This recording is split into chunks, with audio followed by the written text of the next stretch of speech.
Welcome back. Pay attention. You might learn something. Inspiration, not comparison. Yeah. What's the saying? Comparison. Was it comparison is the thief of joy? That's the one. Yeah. It's a weird one because I don't know if sometimes I feel like people are wired where they have that comparison mindset where if they're in anything in life, if they're not where they want to be, but someone else is, it starts to sort of veer towards jealousy rather than inspiration or admiration or things that can be used as a positive. And I don't know about you, when I see someone jacked in like incredible shape, if I see the guy driving a flipping 300 grand Bentley or something, I'm like, fair play, that guy's cracked the code. The jack dude has cracked, he has mastered this code. We know he's been showing up a long time. I know there's traits that this person has applied that are positive traits. It's admirable, right? Yeah.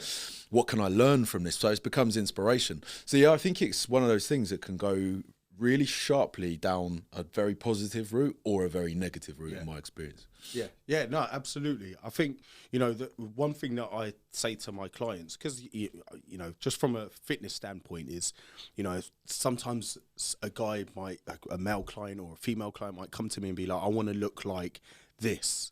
And straight away, you've got to manage the expectation, right? Because you can train your entire life to be in great shape for you. But what you can't ever do is look like someone else. If you think that you're going to eventually look like someone else and have their physique, you're going to be left bitterly disappointed, right? So it's about, not comparing yourself. You don't want what someone else has. You can aspire to achieve what they've achieved, but for you. Right, in terms of fitness. Yeah. So, something that I did maybe like a few years ago was I found that on Instagram, I was comparing myself to a lot of other fitness models. So I just unfollowed them. I unfollowed them, focused on me. When I felt that I had got to a place where I was more content with my own journey, I started to follow other Instagram accounts again. And then I wasn't comparing myself to them, but it was like, okay, they're great for them, and I'm great in my, in my lane here, and it wasn't. And so now it was more like I was inspired, but I wasn't comparing myself to what they've done. Yeah, it's crucial, and it's about this. Everyone's, like you said, we are all seeing this world through our own eyes, through our own perspectives, our own beliefs, our own values, everything. I think that's really important because we've got like the internet now. You go on the internet and people argue over, and I watch some of the, I don't know why, I do it for entertainment. I don't know why I go and comment sometimes. They go there and comment something and I'm like, these people are having a fault. They're actually fighting in comments. And I'm like, it's okay to have different opinions on things, right? And I wonder how damaging that comparison mindset really is. And if it's when you get the people now that go to extremes of anything, whether it's surgical procedures or whatever it is, because they're in this constant world of comparing themselves to what is quite often a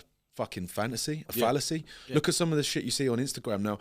I've had clients again say to me, they're like, oh, I just want to be shredded year round. And I'm like, it's not an easy look. Like what you'll find with a lot of these, oh, but I follow this fitness influencer. And I'm like, are they shredded year round though? Or have they just done enough photo shoots and video shoots that they're just pictures, right? Yeah.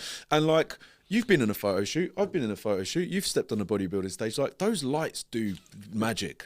They really do. Don't get me wrong. I'm not saying you can go into a photo shoot at 20% body fat and it's going to make you look better. But like that studio setting works magic. So you can't compare yourself. They're airbrushed as well, and they're photos. I mean, like they're called edits. When I did my photo shoot, I got 15 edits. The whole word, the reason behind the word edits is they've been edited. The abs are popping more. Don't get me wrong, they haven't been photoshopped, but they have been enhanced. There has been whatever you want to call it. There's been things applied that are going to enhance those photos, and you can't compare yourself to that because it's not real. No, exactly, and that's it with Instagram is people are blatantly photoshopping their pictures, and you can tell. And if you're just going to look at that all day, and compare yourself, then it's just going to, you're going to end up miserable. Can you imagine how miserable it would be being 6% body fat year round? Oh, I just can't. Like when I get that lean, the first thing I want to do is eat. I just want to. I spend 2 weeks probably gaining 5 kilos just to get just back to a normal weight because it's miserable being like that. Yeah. Just like looking great, but feeling like absolute dog shit. And the thing is that when you're that lean, You don't even remember. You Yeah, can't yeah, even you forget, enjoy you it. forget, You, yeah, you yeah. don't even remember Yeah, what you looked like. yeah. All you remember is how miserable you were, and you never want it again.